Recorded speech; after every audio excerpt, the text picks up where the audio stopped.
Oke, kali ini kita akan membedah satu saham yang jujur aja cukup bikin pusing para investor. Namanya PT MDQ Utama atau MDKI. Ini teka-teki klasik. Apakah MDKI ini harta karun yang gak kelihatan atau jangan-jangan malah sebuah jebakan? Yuk kita bongkar bareng-bareng. Nah, ini dia pertanyaan utamanya. Coba Anda pikirkan, ada perusahaan yang posisinya monopoli sendirian di pasarnya, tapi kok harganya diobral sama pasar? Seolah-olah semua aset, pabrik, dan tanahnya itu cuma dihargai setengahnya. Aneh kan? Disinilah investigasi kita dimulai. Kenalan dulu sama pemain kita, PT MDQ Utama. Dan catat baik-baik ya, mereka ini bukan sekedar pemain besar, tapi satu-satunya produsen kalsium karbida di Indonesia. Posisi kayak gini nih kan biasanya jadi impian semua investor. Oke, sekarang mari kita coba pakai kacamata seorang optimis. Kita bangun argumen kenapa ada investor yang yakin banget kalau MDKI ini adalah sebuah harta karun yang tersembunyi. Apa sih yang bikin saham ini kelihatan kinclong banget di mata mereka? Ini dia angka sakti yang bikin para value investor langsung noleh. PBV-nya cuma 0,5 kali. Gini deh biar gampang. Bayangin semua aset perusahaan. Pabriknya, tanahnya, uangnya di bank, kalau dihitung-hitung nilainya Rp1.000 per saham. Nah, pasar saat ini jual sahamnya cuma di harga Rp500 lah. Anda bisa beli aset senilai 1.000 cuma dengan bayar 500. Diskon 50%. Bahkan, para muridnya Benjamin Graham, gurunya Warren Buffett, bakal bilang ini adalah skenario net-net klasik. Itu loh, kondisi langka di mana valuasi perusahaan di pasar saham bahkan lebih rendah dari modal kerja bersihnya. Simpelnya, ini tuh situasi obral besar yang jarang banget kita temui. Dan harga murah ini jadi makin aneh kalau kita intip jeroannya. Coba lihat. Pertama, dia monopoli, jadi punya kuasa buat nentuin harga. Kedua, neracanya sehat banget. Uang kasnya lebih dari cukup buat lunasin semua utangnya.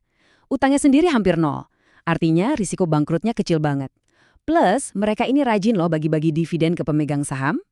Kalau dilihat dari sisi ini doang, MDKI ini kelihatan kayak benteng yang kokoh banget. Tapi tunggu dulu. Selalu ada sisi lain dari koin kan? Kalau MDKI memang sehebat itu, kenapa harganya murah? Nah sekarang kita ganti kacamata. Yuk kita lihat argumen para pesimis. Kenapa saham ini bisa jadi cuma perangkap nilai?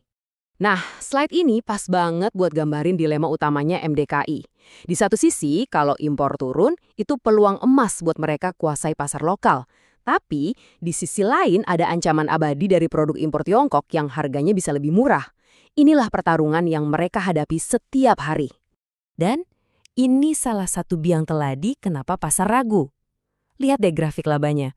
Sempat bagus di 2023, anjlok cukup dalam di 2024. Walaupun diprediksi bakal pulih lagi, tetap aja penurunan tajam itu bikin investor was-was. Pasar itu paling nggak suka sama yang namanya ketidakpastian kayak gini. Dan biasanya langsung menghukum sahamnya dengan valuasi rendah. Jadi kalau dirangkum, inilah awan mendung yang lagi nutupin MDKI. Permintaan produknya di dalam negeri itu gitu-gitu aja, nggak tumbuh kencang. Mereka juga rentan banget sama naik turunnya harga bahan baku. Ditambah lagi, kalau rupiah melemah, biaya produksi mereka bisa bengkak karena sekitar 20% bahannya masih impor. Kombinasi semua inilah yang bikin harga sahamnya kayak ketahan. Oke, kita sudah lihat sisi optimisnya, sudah lihat juga sisi pesimisnya. Sekarang, tugas saya sebagai mentor adalah menyajikan data intinya, biar Anda bisa membuat penilaian yang lebih jernih. Mari kita jajarin angka-angkanya. Inilah dia, inti dari semua pembahasan kita terangkum dalam dua angka sederhana ini. Pasar bilang, selembar saham MDKI harganya Rp193. Tapi, catatan akuntansi perusahaan bilang, nilai aset bersih di balik selembar saham itu sebenarnya Rp385. Jadi, pasar nawarin kita barang seharga 385, tapi kita cukup bayar 193. Itulah diskon 50% yang dari tadi kita bicarakan. Nah, ini konsep yang wajib Anda pahami, perangkap nilai atau value trap. Saham yang kelihatan murah belum tentu bakal naik. Bisa jadi dia murah terus untuk waktu yang lama, atau malah makin murah karena ada masalah fundamental yang belum beres dan bikin pasar malas meliriknya. Jadi, setelah menimbang semua ini, pada akhirnya bola ada di tangan Anda. Keputusan ada di tangan Anda. Tugas saya di sini adalah membekali Anda dengan data dan cara berpikir yang benar untuk melangkah selanjutnya. Jadi, kalau Anda memutuskan untuk mendalami MDKI, ini pekerjaan rumah buat Anda. Ada 4 hal yang harus terus dipantau. Pertama, Penjualannya mulai naik lagi nggak? Kedua, margin labanya gimana? Masih tebal atau makin tipis?